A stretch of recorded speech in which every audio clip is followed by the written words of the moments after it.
That bridge that you see behind me is one of the most celebrated sights in Venice, the Bridge of Sighs, or in the Italian, the Ponte dei Sospiri.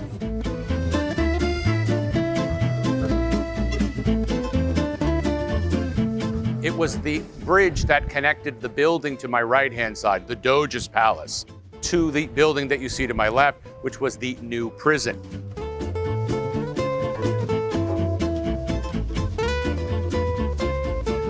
And in fact, the bridge was that last passage where essentially a prisoner was taken from the interrogation chamber